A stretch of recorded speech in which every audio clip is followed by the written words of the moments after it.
gracias por venir. Primero voy a empezar con los avisos de seguridad de siempre. En caso de una emergencia vamos a evacuar el auditorio en mitades. La mitad de acá sale por esta puerta, la otra mitad por la otra puerta. Y es muy importante mantener libres las escaleras. También les pido de favor que pongan sus celulares en modo silencio y no consumir alimentos o bebidas dentro del auditorio. Y bueno, el aviso de siempre, por favor, regresen las tazas del café, porque ya se han ido acabando.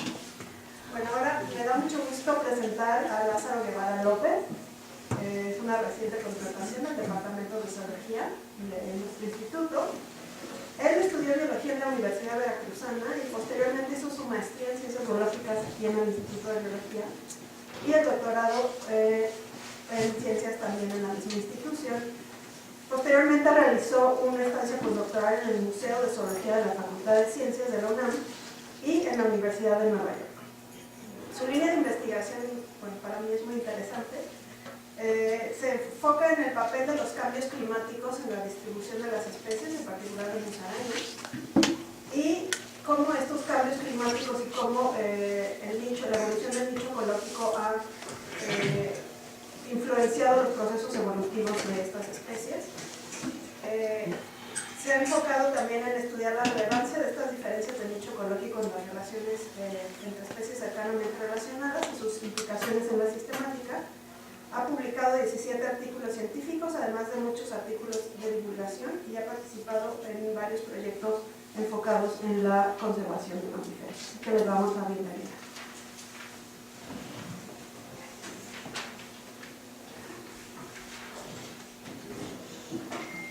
Buenos días, me da mucho gusto y nervios ver tantas caras conocidas, mucha gente que he visto por mucho tiempo en el instituto que los saludo y no saben qué hago. Y hoy justamente, bueno, quiero aprovechar para darle las gracias a las que me invitaron, a las coordinadoras, a Patricia, Alejandra, Carolina, todo el esfuerzo que hacen para continuar con los seminarios del Instituto de Biología. La verdad me siento muy emocionado de estar aquí y quería aprovechar esta oportunidad justamente para platicarles un poco acerca de quién soy, qué he hecho, sobre todo en los últimos dos o tres años, y eso me lleva a algo que es bien complicado porque, bueno, ya les mencionaron un poquito cuál es mi línea de investigación, pero en general estas 5 cosas yo creo que son las que más me emocionan en la ciencia, las que más me gustan, que son, por un lado, la sistemática y la bibliografía, los mamíferos y muy en particular un grupo que siento yo que es poco conocido, que son las musarañas. Yo creo que muchos me identifican porque estudio musarañas. Y además el trabajo en colecciones científicas, que implica también trabajo de campo, y en una pasión muy particular que son las montañas de nuestro país. Entonces, hablar de todo eso en una sola charla es bien complicado, entonces tuve que elegir algo que fuera el hilo conductor y que fue justamente los modelos de nicho ecológico, para tratar de contarles un poquito todas estas cinco áreas.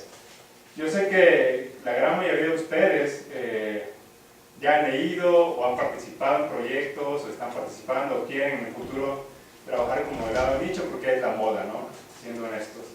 Esta revisión salió afortunadamente la semana pasada y eso me evitó a mí tener que hacer la búsqueda en internet, y es simplemente estos autores tratan de hacer una revisión del estado actual del modelado nicho en un área muy particular que nos atañe a todos, y encuentran en los últimos 20 años, que es más o menos el tiempo que lleva esta disciplina, que es más bien una disciplina entre la biogeografía y la macroecología, que es el modelado de nicho, de distribución de especies, y se ve claramente la tendencia, ¿no? Siempre hacia arriba en un montón de áreas, y esto va a continuar sin duda en el futuro cercano.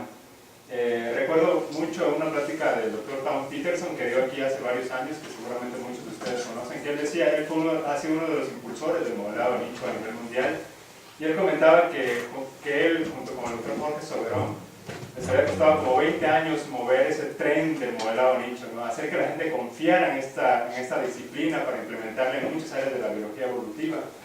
Pero peor aún, lo que él decía era que ahora les iba a costar como 20 años más tratar de frenar a ese tren, porque ahora todo el mundo quiere hacerlo, ¿no? Y sí, la verdad es que ahora se hace de una manera casi indiscriminada, y a todo lo que se mueve y lo que no se mueve queremos hacerles un modelo de nicho ecológico, ¿no? Entonces, creo que es un área que merece bastante atención, sobre todo para nosotros que estamos en el área de sistemática y bibliografía. Bueno, quería empezar con todo esto y esto va a ser en realidad el contenido de mi charla. La dividí solamente en 3 secciones con una de conclusiones. Voy a empezar a hablar brevemente, muy brevemente, sobre qué son los modelos de nicho ecológico y qué son las paleodistribuciones a las que me refiero. Algunos problemas relacionados con las paleodistribuciones y algunas soluciones, no sé si sean soluciones, algunos consejos tal vez, y aplicaciones de estas paleodistribuciones, que es en particular lo que a mí me interesa y cómo lo llevo yo a mi línea de investigación, y concluiré con cosas muy generales. Entonces, ¿qué son los modelos correlativos? Ahí resalto muy bien porque es una área de cómo se estudian los nichos ecológicos, y es por este tipo de técnicas correlativas. Esta caricatura es muy general, pero creo que es muy útil para, a muy grandes rasgos, mostrarles qué es el modelado nicho ecológico, ¿no? Que básicamente intenta caracterizar las tolerancias ambientales de las especies. Yo en todo el resto de la charla me voy a enfocar solamente en variables climáticas, por lo tanto más bien voy a estar hablando de nicho climático más que nicho ecológico como algo más general. Y consta bueno, primero la colección de los datos de entrada, que son las variables, que es la variable respuesta, que no es más que los registros que tenemos nosotros de las especies que trabajamos. Muchas de ellas, pues todas provienen de las colecciones que tenemos, y muchas de ellas ya están en las bases de datos que podemos descargar. Después están las variables predictoras, que en este caso hago referencia a las variables climáticas, que también se pueden conseguir muy fácilmente desde alguna computadora con internet. Y después ya viene en sí lo que es el modelado de nicho ecológico, que es establecer esa asociación entre las presencias de las especies y las condiciones ambientales que se manifiestan en algo que se conoce como curvas de respuesta. Y es aquí donde hay una infinidad también de algoritmos que hacen esta parte matemática.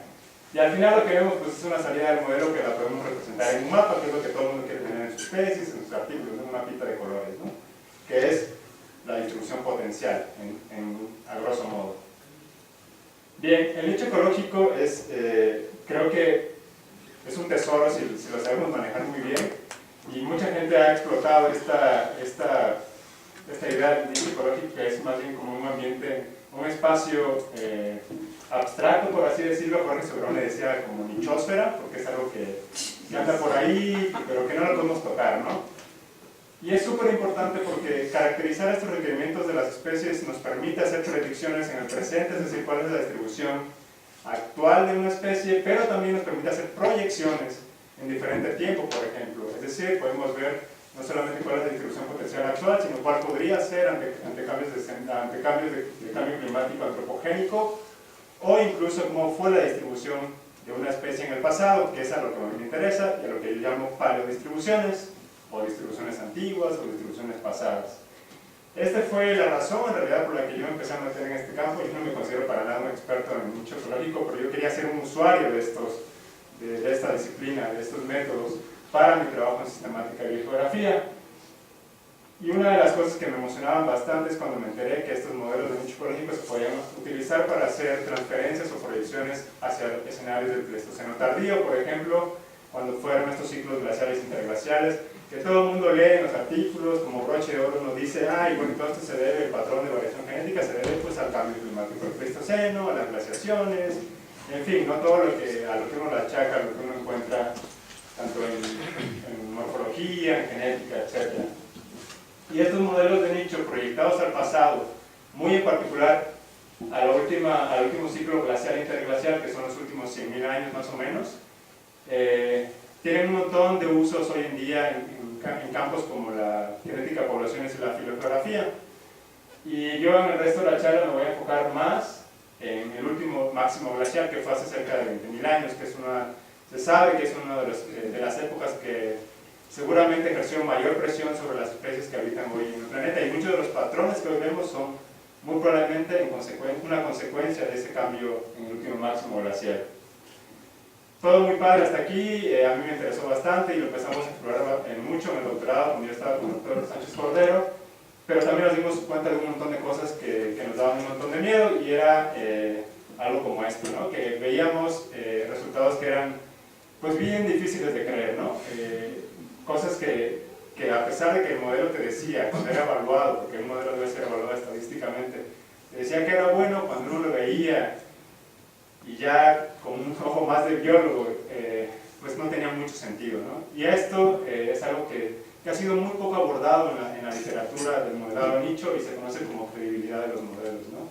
¿Qué tan creíbles son y por lo tanto qué tan útiles nos pueden ser? Voy a pasar a esta otra parte. Bueno, esa fue un poco también la razón por la que me separé un poco del modelado de nicho por un año tal vez, que como que ya no quería hacer nada de eso. Pero después dije, bueno, hay que tratar de hacer algo también porque es una herramienta bastante, al menos en principio, en teoría, muy útil y podríamos hacer algo para mejorarla, ¿no? Entonces empezamos a explorar un montón de cosas para tratar de generar mejores paleodistribuciones. El primer punto que voy a tratar es que son los datos que, como les dije hace un rato, es la variable respuesta, que son nuestros datos de presencia que tenemos en las colecciones, en las bases de datos. Y les voy a contar muy brevemente, esto es más una opinión muy general, más que un trabajo muy a fondo, de una revisión muy breve que hicimos. Y como les comenté en un principio, todo esto parte de una base de datos, ¿cierto? Con la que podemos pasar de estos simples puntos con coordenadas a una distribución potencial. Nuestra pregunta muy breve con el doctor Cervantes en esta revisión fue, bueno, ¿qué pasa con las bases de datos? O sea, eso es de donde parten todos los estudios de modelado de nicho ecológico. Hicimos una revisión muy breve de lo que se había publicado en ese entonces, en los últimos 6 meses más o menos. Revisamos 25 artículos al azar que estaban en internet. Vimos que de esos 25, 18 no hacen mención, bueno, no presentan la base de datos con la que se hacen los modelos de nicho ecológico. 7 sí lo hacen, pero solamente uno de ellos hace referencia explícita en la base de datos a ejemplares de referencia o ejemplares voucher. Todos los demás, no voy a decir quiénes, ¿verdad? Pero ponen cosas muy generales como esta. Es lo más común que encontrar en la literatura, ¿no? Por ejemplo, los datos de GBIF o de Conavio y, bueno, peor aún, de diferentes fuentes que quién sabe, sabrá Dios de dónde son, ¿no? Entonces esto nos lleva a algo que es preocupante, creo, en el campo, bastante preocupante, que hoy en día, en 2019, todavía veamos este hueco, este vacío de cómo se elabora la ciencia, por así decirlo, ¿cierto? Bien, ¿por qué es importante proporcionar las bases de datos? ¿Por qué creemos que es importante? Aquí les pongo un ejemplo muy claro, y ahora se voy dando musarañas. Es una base de datos que descargamos hace varios años de GBIF, tal cual, y así como reportan muchos autores, yo podría haber utilizado esta base para hacer un modelo de nicho ecológico, simplemente la bajé de GBIF, ¿cierto? Pero aquí vemos, conociendo un poco la taxonomía de esta especie, vemos varios errores que son bien comunes en las bases de datos. Aquí en rojo vemos unas que son sinónimos, o sea, en realidad no es la especie que yo estoy buscando ahorita. En verde vemos varios errores en georreferenciación, muy drásticos. En este pequeño recuadro en amarillo vemos que son 3 coordenadas para un mismo registro. O sea, el registro aparece 3 veces en la base de datos con diferentes coordenadas, en algunos casos hasta casi 30 kilómetros de distancia. Y en azul vemos algo que definitivamente no es la especie que buscábamos, pero no tiene datos. O sea, es imposible saber a qué ejemplares se refiere uno, ¿no? Ya después de trabajar muy bien a esta especie, con ejemplares de colección y las bases de datos bien depuradas, esto es lo que en realidad yo trataba de buscar en esta base de datos, ¿no? Que es muy diferente a lo que en realidad me arrojó, ¿no? Entonces, simplemente como recordatorio, como mensaje de esta pequeña parte que tiene que ver con la variable de respuesta, bueno, mi abuela era una mujer muy sabia, como muchas abuelas, o como todas las abuelas, y ella tenía una frase que decía, te creo, pero lo dudo, y la tenía que hacer así porque educó a 11 niños, ¿no? Entonces no podía confiar en los 11, ¿no? Entonces, tiene mucho que ver con esto, porque a veces creemos mucho en lo que se publica, pero tenemos que dudar también de dónde vienen esos resultados. Y en este caso, pues son las bases de datos, ¿cierto? Y además, bueno, tenemos que cumplir un requisito esencial en la ciencia, que es que sea reproducible nuestro trabajo, o como dice este autor, que sea preproducible. Ese es un artículo que les recomiendo bastante. Y en este sentido quisiera mencionar que creemos que es un trabajo que debe ser en conjunto entre autores, revisores, editores, de exigir de dónde provienen los datos. Sabemos que en muchos casos es imposible, pues sobre todo cuando trabajamos con especies que son objeto de tráfico, por ejemplo, no se pueden presentar los datos ciertamente, pero en la gran mayoría hay soluciones y tenemos, creo que, hacerlo. Y creo que este es un foro magnífico para también mandar el mensaje a nuestros alumnos de que una relación entre asesor y alumno para tratar de siempre cumplir con este requisito cuando trabajemos con bases de datos.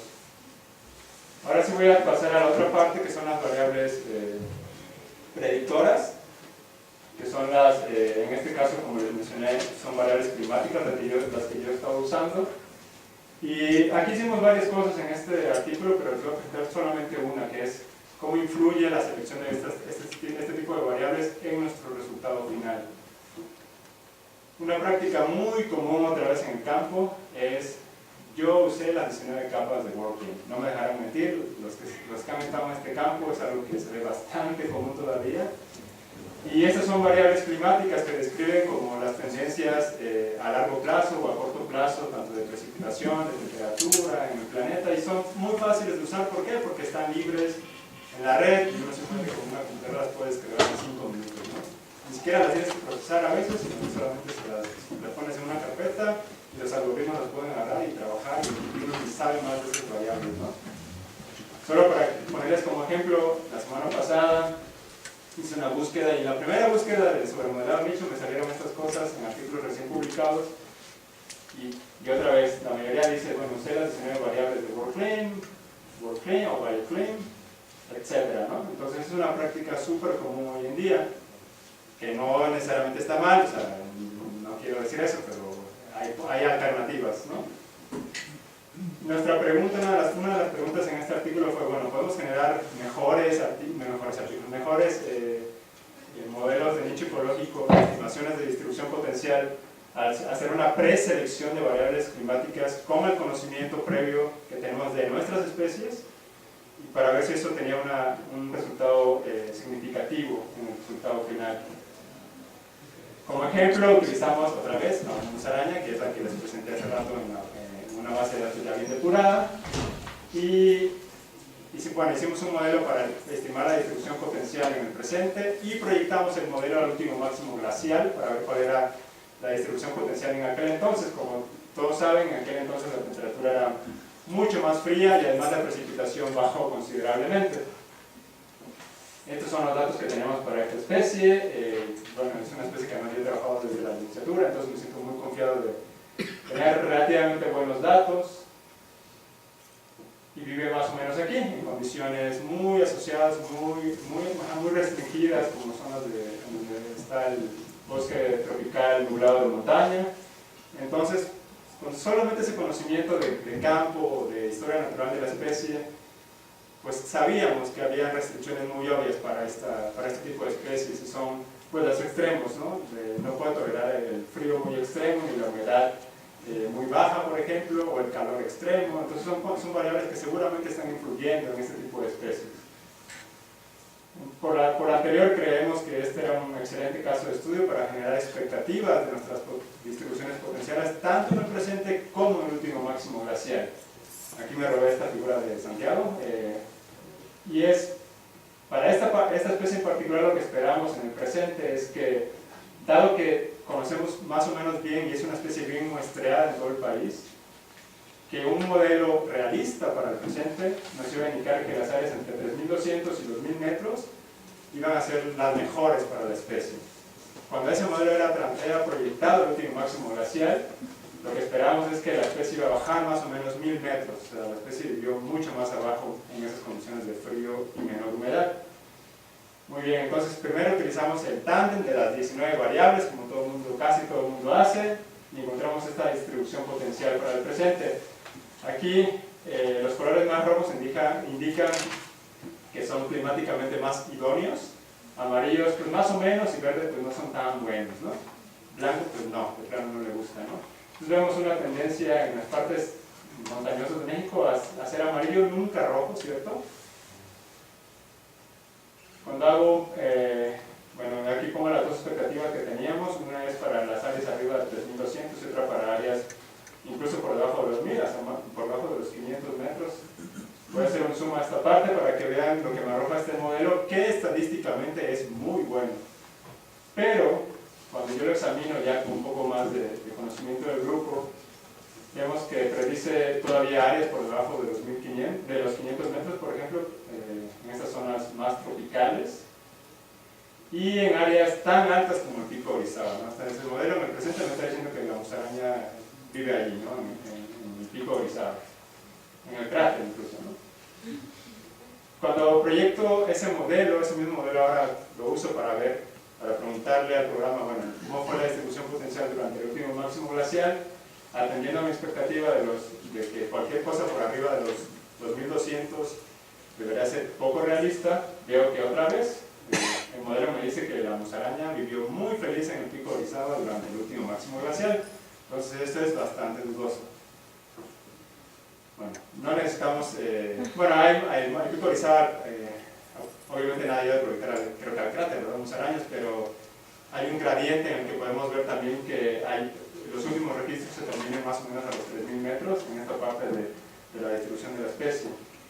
Cuando utilizamos el set de variables que fueron escogidas bajo el criterio de que conocemos un poco la historia natural de la especie, vemos que la distribución potencial cambia considerablemente. A diferencia del otro, ahora sí aparecen los colores rojos y la distribución es mucho más fina, por así decirlo. Voy a hacer un zoom otra vez a esta pequeña parte de hace un rato y vemos que ya las áreas por debajo de los 500 metros ya no aparecen como predichas. Y todavía hay áreas muy altas, pero la cima o el pico, la punta del pico Orizaba ahora aparece como inhabitable o sin condiciones climáticas adecuadas. Parece insignificante, pero cuando yo lo transfiero al último máximo glacial, la distribución potencial cambia considerablemente. Y vemos algo así. Todas las áreas por arriba de los 2200 son inhabitables para la especie, lo cual, de acuerdo a lo que conocemos para esta especie, es mucho más realista en el sentido ecológico. Dicho esto, bueno, también quiero resaltar otra vez que utilizando este grupo de variables es evidente que los colores rojos que indican condiciones mejores para la especie están del lado donde están los bosques mesófilos. Aquí estoy tratando de enseñarles cuál es la distribución potencial del bosque mesófilo de acuerdo a la Conavio, y vean que casi todo lo rojo está en la parte del mesófilo, y aquí pues es simplemente amarillo, ¿no? Como, está bien, pero no es tan bueno, ¿no? En el sentido de detectar barreras ambientales, que es una de las razones por las que yo he utilizado mucho el modelado de nicho ecológico, vemos la gran diferencia, ¿no? Aquí apenas se notan algunas barreras ambientales y aquí son mucho más claras, algunos ríos que atraviesan la sierra norte de Oaxaca y esta parte, por ejemplo. Ya con estos mejores modelos, por así decirlo, nos atrevimos a ocuparlos para preguntas ya directas de sistemática. Bueno, aquí esta es una de las partes que quiero resaltar, la gran diferencia y cómo podemos obtener mejores o modelos más realistas en el sentido ecológico. Y utilizamos este tipo de modelos ya más refinados para evaluar preguntas taxonómicas. En este caso en particular, nuestro objetivo era evaluar el patrón de variación morfológica en un par de especies hermanas de musarañas que habitan en las montañas de México y para las cuales el límite entre especies todavía es un poco incierto. Entonces analizamos una muestra enorme, casi todos los ejemplares que existen en coaliciones de estas dos especies, describimos el patrón de variación morfológica y lo que encontramos tratamos de relacionarlo a las barreras justamente que encontramos para el interglacial, como lo que estamos viviendo hoy en día. Y ahí está. Y detectamos que pueden haber varias barreras que están actuando en los interglaciales. En el norte, en la Huasteca, por ejemplo, están estos dos ríos, y más al sur, en Veracruz, podría ser el cañón del río Blanco y el río Santo Domingo en Oaxaca. Todo esto además del multicitado istmo de Tehuantepec, claro, ¿no? Entonces, este es un ejemplo ya de un modelo que creemos que es más realista y útil, que podemos usar en preguntas de taxonomía o sistemática en este caso. Bueno, el mensaje en esta parte es, creo que es una conclusión también muy común en modelado de nicho ecológico, el modelado correlativo de nicho ecológico, es que al meter las variables creemos que esa correlación es lo mismo causalidad, y eso es un gran error. O sea, los algoritmos no hacen eso, no tienen cabeza de biólogo para nada, simplemente van a tratar de encontrar correlaciones, ¿no? En este caso, bueno, creo que debemos de pedirle mucho a la gente de que tenga mucho cuidado de acercarse a la alberca para que no continúe actuando Nicolas Cage, ¿no? Que sería algo muy bueno. Voy a pasar, bueno, ya les hablé de variables respuesta, de variables predictoras, y ahora voy al corazón del modelado, que es justamente en donde se construye, que son esas curvas de respuesta. ¿Cuál es la asociación estadística entre las presencias y el ambiente? Y esto está en revisión, entonces les voy a hablar muy brevemente sobre este artículo. Y me voy a meter algo un poco más feo, ¿no? Que es algo que se conoce como extrapolación de modelos. Hasta ahorita no he mencionado nada, pero cuando uno hace modelos que se calibran en el presente, es decir, con las condiciones que existen hoy en día y se quieren usar para hacer proyecciones a otros escenarios, a otros tiempos, tenemos que lidiar muchas veces con esto que se llama extrapolación de modelos. En este caso, imagínense que yo estoy trabajando con una especie en la actualidad que hoy en día vive en estas condiciones, más o menos de menos 5 grados a 15 grados centígrados, porque son las condiciones que están hoy en día. Pero esas condiciones no necesariamente son las que estuvieron en el último máximo glacial, fueron mucho más frías. Pero mi modelo va a estar calibrado en esta parte. Si yo quiero alguna predicción, en este caso el último máximo glacial, muy probablemente voy a tener que hacer extrapolación de mi modelo, y eso es bien riesgoso. En el corazón del modelado lo que pasa es que estas curvas de respuesta quedan truncadas en este límite justamente. El modelo es muy bueno tal vez, tiene muy buenos datos para saber cómo es la respuesta de la especie a esta variable en esta zona, pero no sabe en esta parte, ¿no? Entonces hay que tomar decisiones de, si quiero saber qué pasó aquí, tengo que hacer una decisión sobre cómo extrapolar las curvas de respuesta. Muy bien, algún usuario, cualquier usuario que, aquí voy a hacer referencia a un programa en particular que creo que la mayoría conoce, que se llama Maxent, que es el que más he usado últimamente y seguramente lo va a hacer en el futuro, al menos en los próximos años. Tiene dos opciones. La primera es no quiero extrapolar, lo cual es bastante válido, pero muy aburrido, porque yo quiero saber qué pasó en el último máximo glacial, ¿no? Entonces, si uno le dice no extrapolar, todas esas partes, esas regiones con condiciones no análogas, que así se llaman, simplemente no van a tener predicción. Pero si yo quiero extrapolar, puedo tomar la decisión de hacerlo bajo dos condiciones. Maxent, otra vez este programa usa una que se llama clamping, que es la opción que está activada. Si ustedes no le quieren mover nada y se siguen así, va a hacer esto, que no es más que en todas las regiones que tienen condiciones no análogas le va a asignar este valor, el punto de truncamiento. Y hay otra opción que se llama, bueno, que no sé cómo se diga en español, pero nosotros le decimos sin restricción, que es bajo alguna ecuación ajustar la curva de respuesta para saber cómo va a ser en toda esta parte de condiciones no análogas. Que bien podría seguir subiendo, quién sabe hasta dónde, o incluso bajar enseguida, ¿no? Igual en este caso podría bajar abruptamente o ser suavizada, ¿no? No lo sabemos. Entonces, justo parte de este artículo fue ver qué pasa cuando uno toma esa decisión, ¿no? Bajo qué criterio extrapolar hacia condiciones no análogas. Esta fue la pregunta que nos hicimos. ¿Cuál de los dos métodos implementados en Maxent es el mejor? De acuerdo a que nosotros revisamos literatura también muy reciente de la extrapolación de modelos hacia el último máximo glacial, y fue alarmante darnos cuenta que de los más de 30 artículos de filografía que hacen proyecciones del presente al último máximo glacial, ninguno de los 30 artículos mencionan cómo extrapolar, o peor aún, ni siquiera saben si extrapolaron el modelo, ¿no? Entonces eso es bastante riesgoso porque al final tiene consecuencias en nuestros trabajos de sistemática o de bibliografía. Pero además de poner a prueba estas dos metodologías, también nos inventamos una, que no las voy a contar mucho porque se va a salar y no sé, van a rechazar. Pero bueno, van a tener que creerme, ¿no? Pero bueno, sugerimos una forma también diferente de estimar las curvas de respuesta.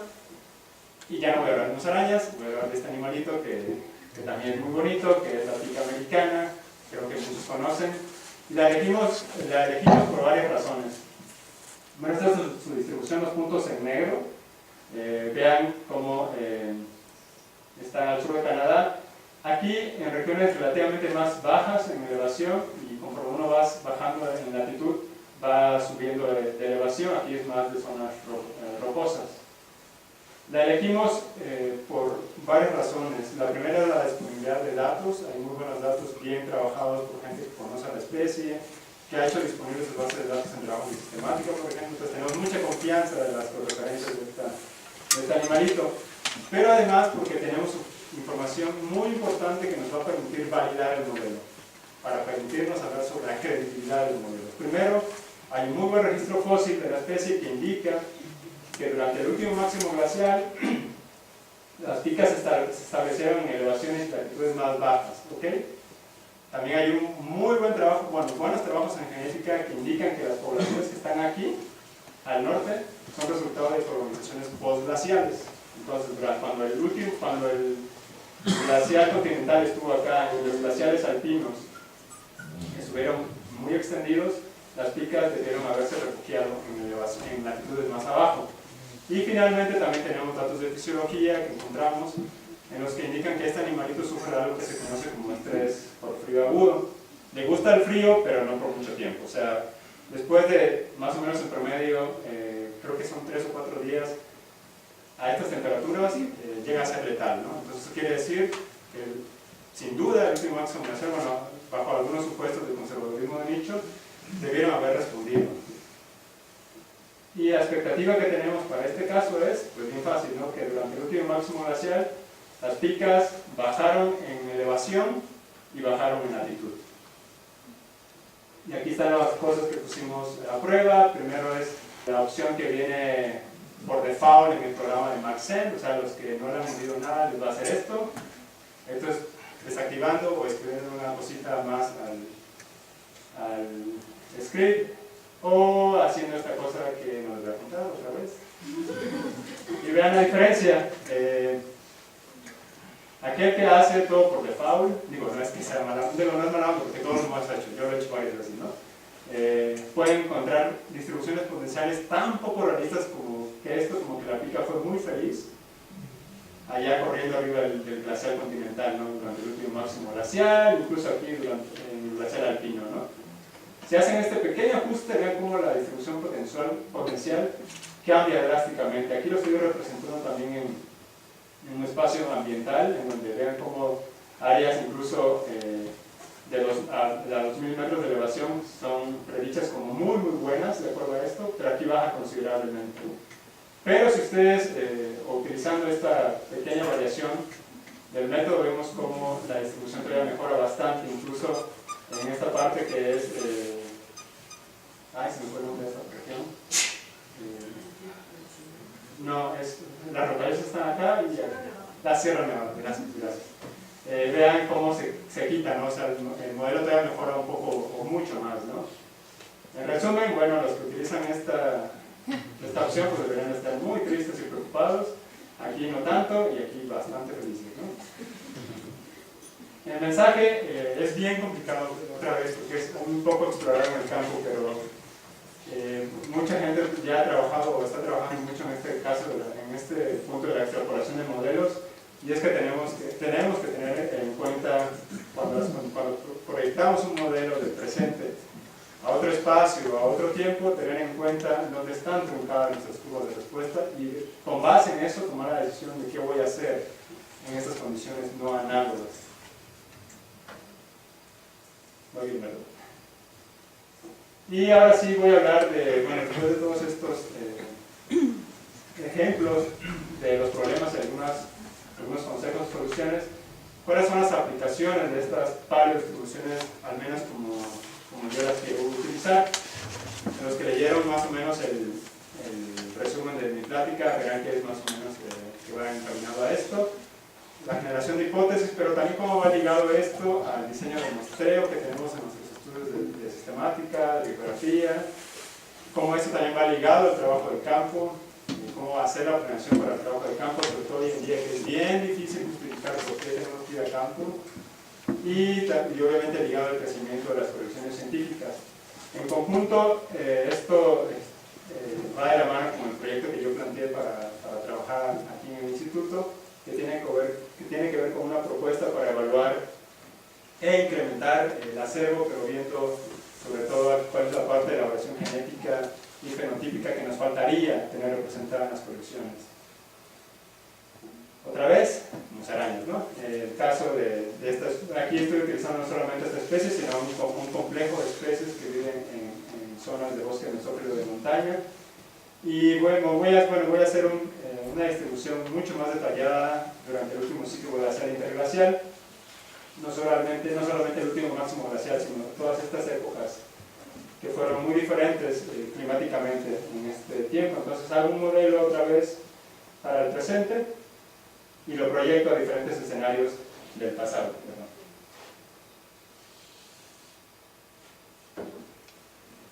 Y esta es la distribución potencial actual. Aquí están los registros con los que utilicé para hacer la distribución potencial.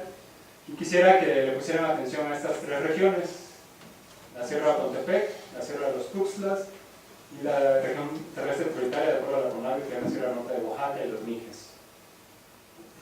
Esta es la distribución estimada para este complejo de especies. Estoy yendo del pasado al presente, empecé con el último máximo glacial y vean ahí en las diferentes épocas cómo se empieza la contracción hasta la distribución potencial actual. Lo que quiero resaltar es, en estas dos zonas, es cómo durante toda esta transición climática, al parecer ha habido condiciones climáticas adecuadas en estas dos partes. En la Sierra Tontepec, en esta pequeña parte, verde otra vez más o menos, amarillo es mejor y rojo es lo mejor, ¿no? Azul es no le gusta a la especie para nada, ¿no? Y en los Tuxtlas vemos un registro acá, pero también vemos otra parte en esta región sin registros, pero también indica el modelo que ha sido climáticamente adecuado durante todo este tiempo. Entonces, la primera hipótesis que tenemos, bueno, lo que dice este modelo, esta proyección es que ambas sierras han sido climáticamente adecuadas o idóneas durante el último ciclo glacial e interglacial. Por lo tanto, una predicción razonable sería que deberá haber registros de musarañas ahí en esas zonas. Entonces, lo que hay que hacer es pues, ir al campo a validar los modelos.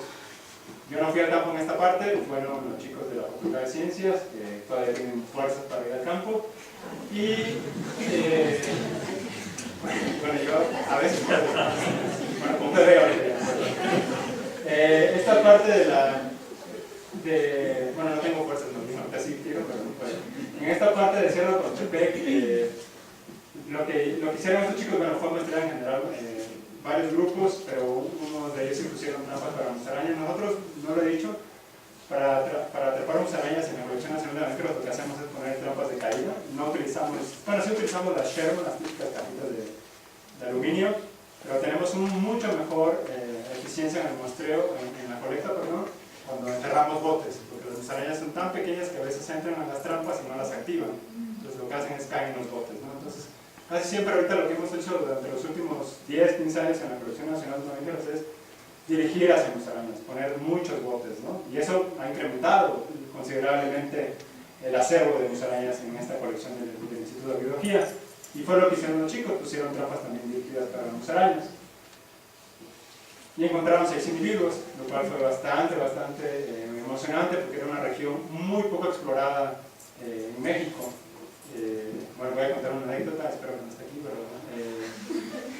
un revisor de esta nota me decía, es que le están dando mucho peso a un área que nadie conoce, ¿no? ¿Para qué vienen el título? Entonces nuestra respuesta fue, pues con justa razón, queremos hacer mención que es una región que debe ser muy importante para nosotros, tanto para en la parte de taxonomía como en la parte de litografía y conservación, sobre todo porque es una de las áreas que todavía poseen relictos del bosque mesófilo, y ese bosque mesófilo de los más al norte, de los más norteños que existen en la actualidad. Entonces por eso queremos hacer mucho énfasis en el título de que era la Sierra Tontepec, una montaña aislada. Bueno, y la otra crítica que nos sucede es que por qué es importante que sea aislada, ¿no? Entonces, bueno, fue muy difícil batallar con esta revisión, pero bueno, espero que no esté aquí otra vez. Y en el otro caso fue la Sierra de los Tuxtlas, de la cual estamos mucho más familiarizados en nuestro instituto. Hemos hecho bastante trabajo de campo en la región, dirigido a musarañas, sobre todo.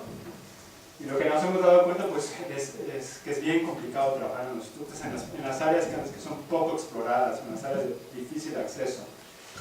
Solo para darles un panorama general, los Tuxtlas, la estación de biología está más o menos por aquí, pero existen 3 núcleos o 3 áreas muy importantes por su elevación y por la diversidad que tienen, que son el volcán San Martín Tuxtla, que es el más alto, junto con la Sierra Santa Marta, el volcán de Santa Marta, y uno más pequeño que es el volcán San Martín Pajapan. El único registro que tenemos para esta especie de musaraña es en el volcán San Martín, el cual fue registrado hace más de 100 años y hace unos 10 años en la colección de mamíferos hicimos el esfuerzo por ir y la redescubrimos 100 años después, pero es el único registro que teníamos, ¿no? Entonces lo que hicimos para validar los modelos fue, bueno, vamos a elegir dos regiones que el modelo dice en dónde puede estar.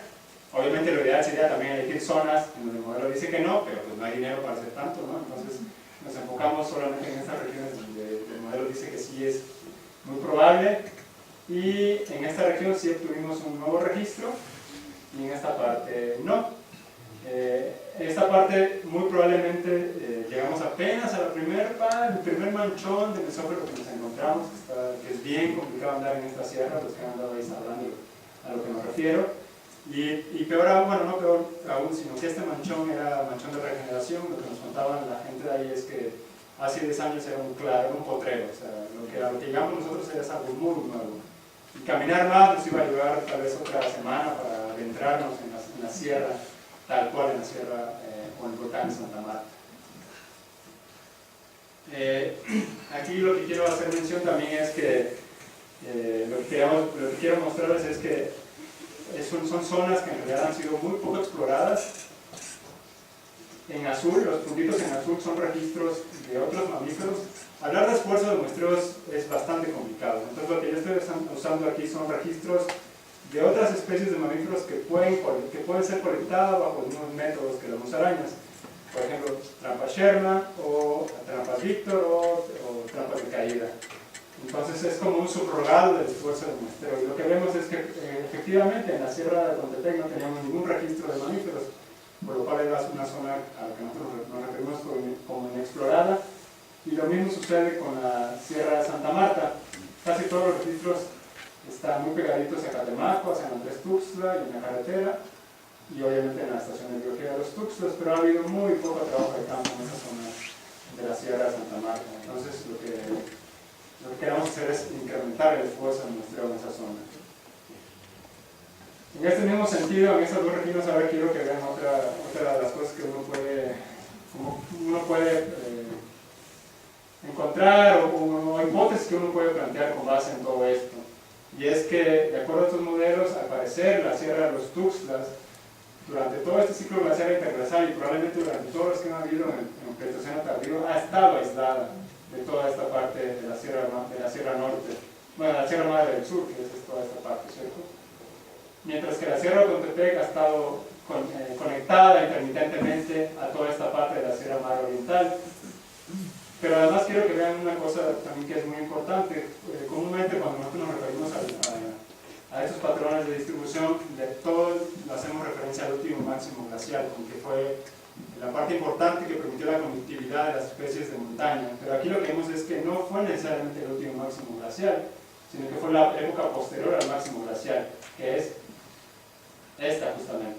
¿Okay? Cuando el glaciar ya se había derretido y la temperatura ya empezaba a subir y la humedad también empezaba a subir, muy probablemente ese fue en realidad el momento que permitió la conectividad entre las poblaciones. Este es trabajo exploratorio apenas, es parte de lo que estoy tratando de ver ahorita, y esta es una de las hipótesis, que la población de los ciclos está más diferenciada que la de Tontepec, lo cual podríamos ver, o podríamos esperar al analizar la morfología o la genética. Aquí es otra vez muy exploratorio, es un trabajo con un marcador molecular, para que vean que esta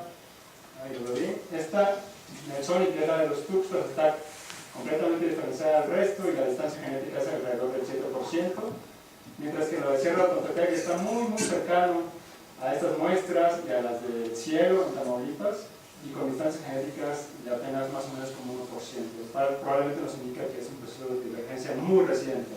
Esto estaba conectado mucho más veces o más recientemente que la Sierra de los Tuxtlas, es lo que nosotros podemos inferir, pero necesitamos todavía más datos. Y ahora finalmente me quiero referir a la parte del sur de la distribución, bueno, ya voy a acabar, es en la Sierra Norte de Oaxaca o la Sierra de los Miques, y esto tiene que ver mucho con una hipótesis que postuló Toledo hace bastante tiempo, y es que la Sierra Juárez ha sido, o fue un refugio secundario del Pleistoceno, en particular del último máximo glacial. Esta es la distribución potencial actual de esta musaraña. Bueno, solo para ponerlos en contexto, la región prioritaria para Conavio está compuesta por la Sierra Mazateca, la Sierra Juárez y la Sierra Mije. Lo que vemos es que hoy en día la distribución potencial de esta especie abarca las tres zonas, pero cuando fue el último máximo glacial, las poblaciones muy probablemente bajaron por la vertiente del Golfo de México, y ahí fueron, como que fue la distribución que ocuparon en ese entonces.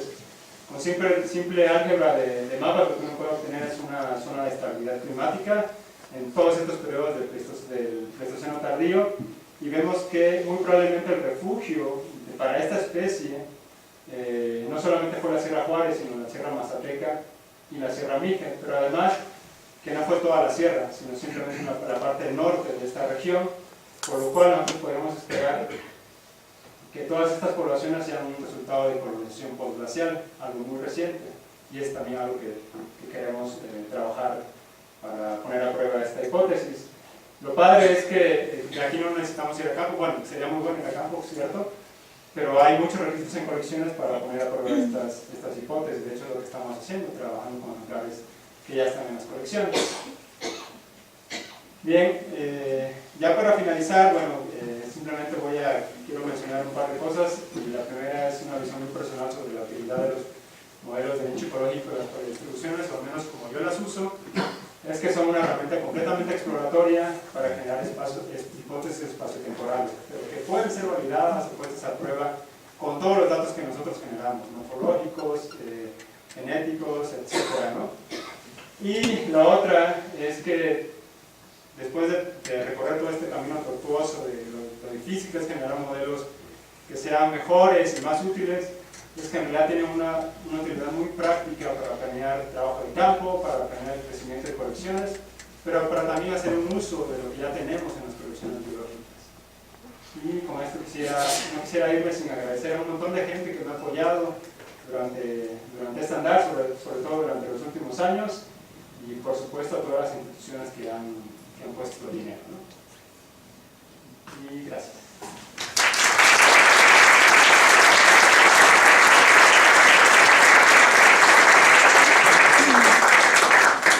Muchas gracias. ¿Preguntas?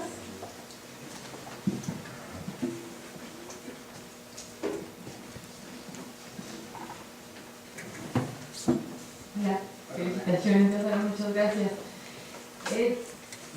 Yo tengo algunas preguntas, voy a hacer ahorita una, y es, ahorita la tendencia de financiamiento va más hacia, bueno, casi no hay para salir de campo, digamos, por el lado de Conavio. La convocatoria que tiene ahorita abierta es para parientes silvestres, ¿no? O de especies cultivadas.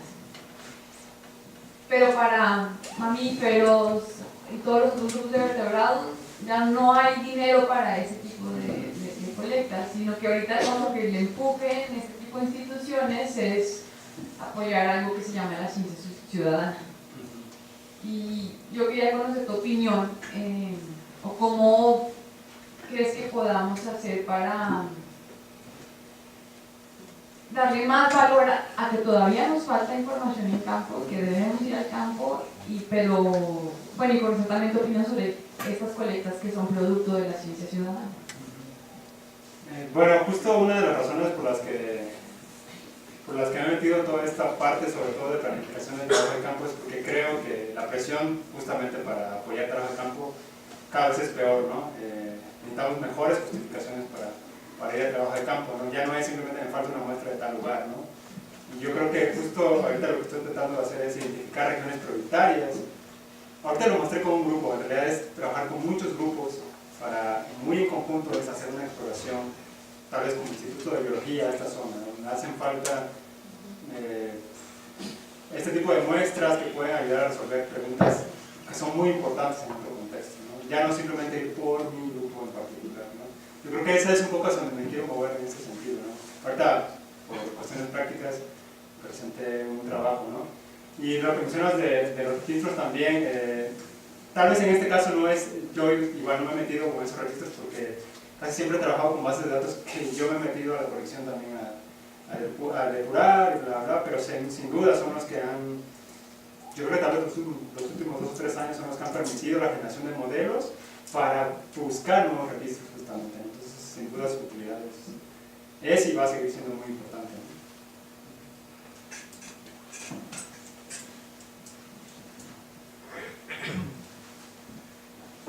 Muchas felicidades, Lázaro. Realmente un trabajo integrador desde muchos puntos de vista. Dos más que preguntas, quiero 2 comentarios tuyos. El primero es, ¿cuál crees que sea el quo vadis a un futuro de los modelos de nicho ecológico, no solamente ver para el pasado, sino ver para el futuro, en el sentido de que puede ser una herramienta muy importante para planear conservación de la biodiversidad? Entonces, es un comentario que yo quería. Y el segundo, en el sentido de si tu trabajo puede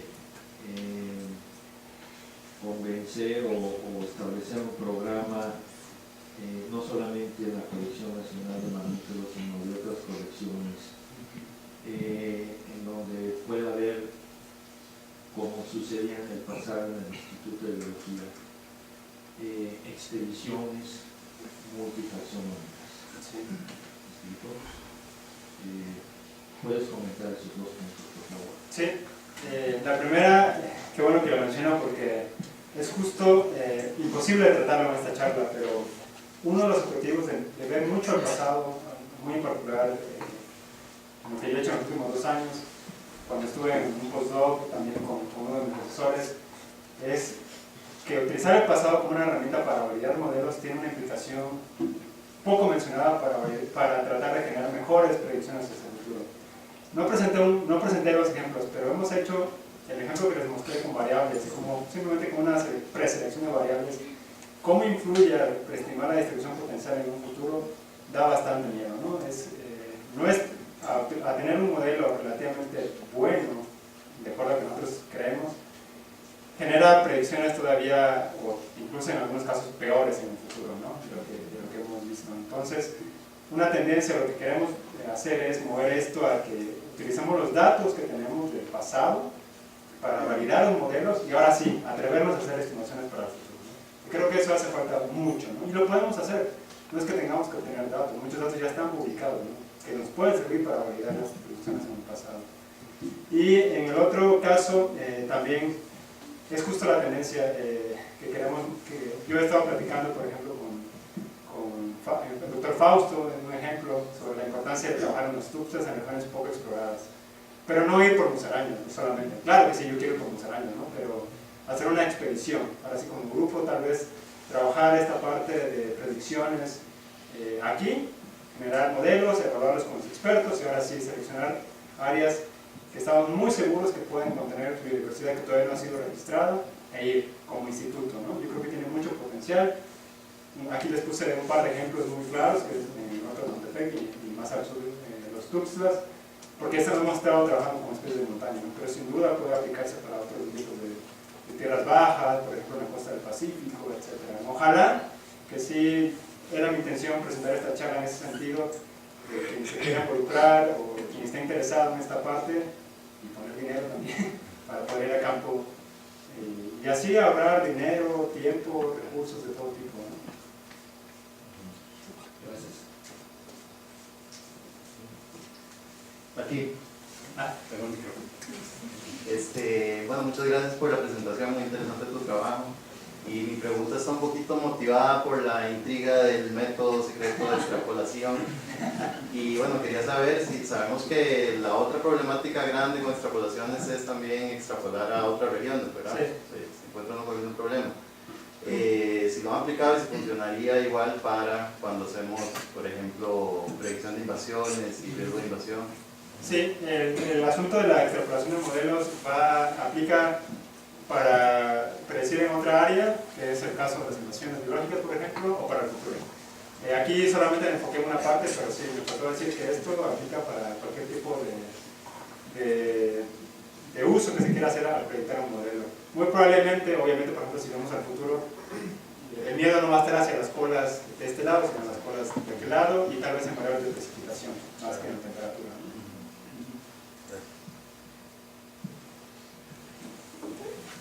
Llamas muy bien la atención sobre la precaución de seleccionar las variables.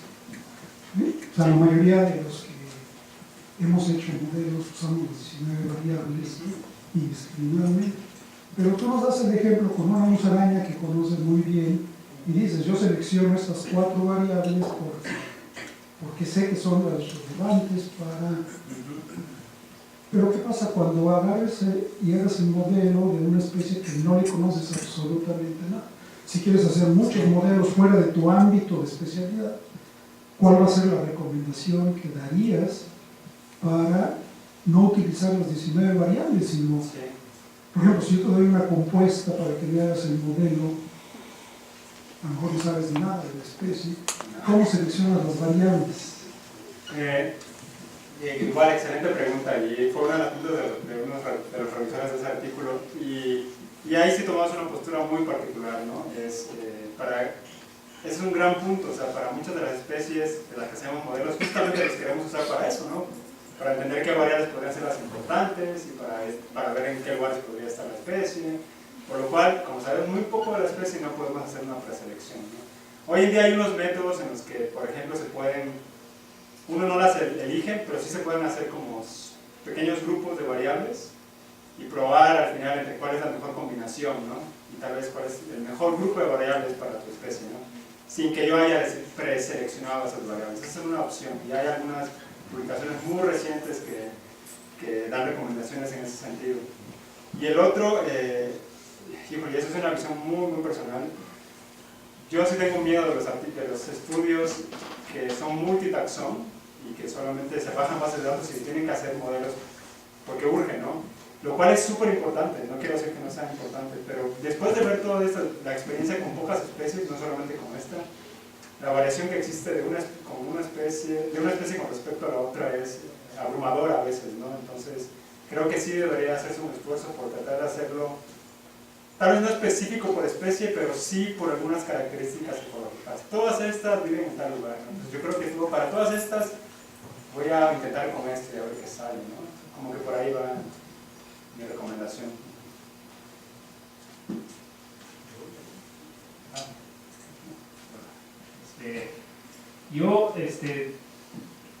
Hablaste mucho de cómo seleccionar variables y qué tan importante es no usar las 19 así por default y aumentarle almacén, lo que sea. Y yo creo que un punto que no se ha tocado mucho, por lo menos hasta donde yo sé, es la naturaleza de los datos climáticos per se, ¿no? Porque hay muchos trabajos que dicen que el algoritmo de interpolación de Wolfram pues falla en muchos casos. Por ejemplo, pues interpola la precipitación y no le importa las zonas orográficas. Y obviamente al pasado y al futuro pues hay, no sé cuántos hay modelos, ¿no? Al pasado hay como una cosa así. Y la gente nomás usa uno, usa dos, o escoge un promedio. No sé cuál es tu recomendación, digamos, para los dos modelos que están en Wolfram. ¿Cuál sería tu recomendación? ¿A qué modelo uso? ¿Cómo se hacen las pruebas? ¿El promedio? Okay.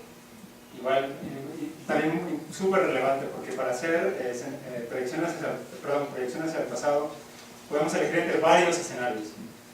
Tenemos un artículo publicado también sobre eso, la evaluación de diferentes escenarios climáticos en el pasado, cómo varían y sugerencias para utilizar, yo no diría el consenso, sino todos por separado y generar una hipótesis para cada uno de los escenarios pasados. Bajo este escenario, que dice que el último máximo glacial fue muy frío y no tan húmedo, esta es mi hipótesis. Pero hay otro escenario en que dice que fue no tan frío y la humedad solamente fue estacional, ¿no? Entonces, esta es mi hipótesis de la especie con base en ese escenario, ¿no? Y así me puedo ir con todos, ¿no? Entonces ya tengo otra forma de generar hipótesis y ponerlas a prueba con muchos datos, ¿no? Entonces puedo decir, al final tenía 5 hipótesis de cómo pudo haber sido la distribución en el pasado, y mis datos genéticos, por así decirlo, me apoyan a esta, ¿no? Que el clima en el último máximo glacial fue así, ¿no? Yo creo que por ahí va un uso tal vez más adecuado de los escenarios para el pasado. Para el futuro no sé, ahí sí, no sé cuál sea la de hoy, ¿no? Sí. Sí, más o menos. Sí. Sí, pero no, yo no diría que consensos, porque ahí se pierde todo la relevancia, ¿no? Creo yo. Pero todo el mundo lo hace. Los viejos.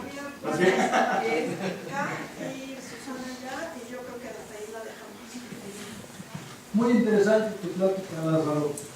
Yo siempre he pensado que las 19 variables climáticas que usamos están muy correlacionadas. Debería de hacerse un análisis multivariado y luego eliminar los que son redundantes, por decirlo así, y hacer un análisis de componentes principales y ver realmente de esas 19 cuáles son las más informativas. Si vas a depura en base a un cuestionamiento lógico. Sí, sí, esa es otra forma, otra estrategia de analizar las variables, que yo también apoyo bastante. Primero ver correlación entre ellas para la especie, para los registros, y con base en esa correlación elegir algunas, ¿no? Aunque ahí otra vez viene el criterio de subjetividad, ¿no? Con cuáles me quedo, cuáles elimino, ¿no? El de componentes principales también es una estrategia que se usa bastante, aunque yo no sé cómo se usa para hacer proyecciones a otros escenarios, así me pierdo. No se puede, simplemente creo, ¿no? O sea, solamente sería para hacer distribuciones en el precio. ¿Sí se puede? Ah, sí se puede. Luego me enseñas. Pero bueno, sí es otra forma, ¿no? Sí, eso es algo que hay que conocer y es muy importante un mensaje, ¿no? Que ver la correlación entre las variables, que se me pasó a mencionar.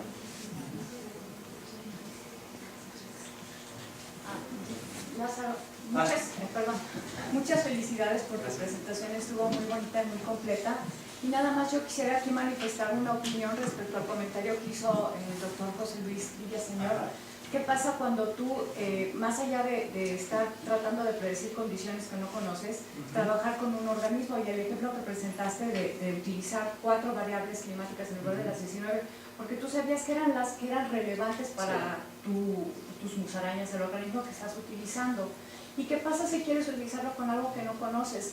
Bueno, una idea es que te pongas en contacto con las personas que sí conocen. Exacto. O sea, trabajo con el doctor Villaseñor. Exacto. Porque es fundamental el conocimiento del organismo, porque si no, los modelos, para cada modelo, las variables relevantes son las que son relevantes para el organismo que tú estás estudiando. Exacto. Entonces, si tú quieres trabajar con una planta, con un hongo, yo pienso que aquí lo que sería fundamental es establecer una colaboración con un especialista en ese organismo. Sí, definitivamente estoy muy de acuerdo y creo que esa es la estrategia, bueno, complementando lo que decía el doctor Villaseñor. Y si no me equivoco, creo que Conavio ha estado trabajando en ese aspecto ya últimamente, ¿no? De sentarse con el especialista, ¿no? Para validar el modelo no al final, sino cada paso, ¿no? Porque eso también se nos va, ¿no? Que queremos validar solamente la última parte.